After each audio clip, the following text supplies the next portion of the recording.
Love at first disaster. Sophie never believed in love at first sight, until last Monday, when James, the new graphic designer at the office, tripped over the coffee machine, spilling a whole liter of coffee onto a report folder. "Oh no, I'm so sorry," James shouted, as Sophie tried to dry the soaked papers. "My marketing report!" Sophie exclaimed, half laughing, half crying. "This is going to cost me the promotion." But instead of getting angry, something made Sophie smile. James had a clumsy, adorable, and totally disastrous way of apologizing. Between coughing from the coffee and crumpled napkins, they both found themselves laughing, and Sophie felt a strange and annoying spark. The next day, James appeared at the office with a bouquet of dried flowers, because fresh ones might die again. "I hope this makes up for my coffee accident," he said, smiling shyly. Sophie couldn't help but laugh again. "Only if you promise not to spill anything else on me."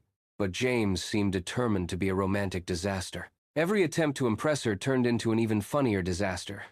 In the meeting room, he accidentally turned on the projector while talking about his master plan for dates, showing embarrassing vacation photos in pajamas. In the kitchen, he spilled orange juice all over his own suit. Sophie began to look forward to those little disasters. There was something about James's clumsiness that made her forget reports, meetings, and even her morning coffee. On Friday afternoon, the office held a team party. James approached with a small bag of chocolates and a nervous gesture. "Well, I thought maybe... would you like to dance?" he stammered. Sophie looked at him. Their eyes met, and before she could answer, James tripped over his own foot and almost fell.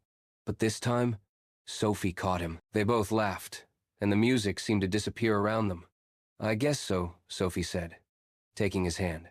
They danced clumsily, bumping into each other and laughing, until James suddenly looked into her eyes and said, "Sophie, I think I really like you, and I promise that next time I spill something, it'll be coffee on me, not on you."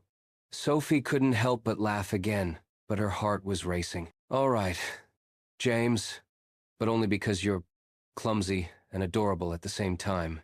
That night, between laughter and stumbles, Sophie realized that love isn't always perfect. Sometimes it comes wrapped in chaos, spilled coffee, and crooked chocolates.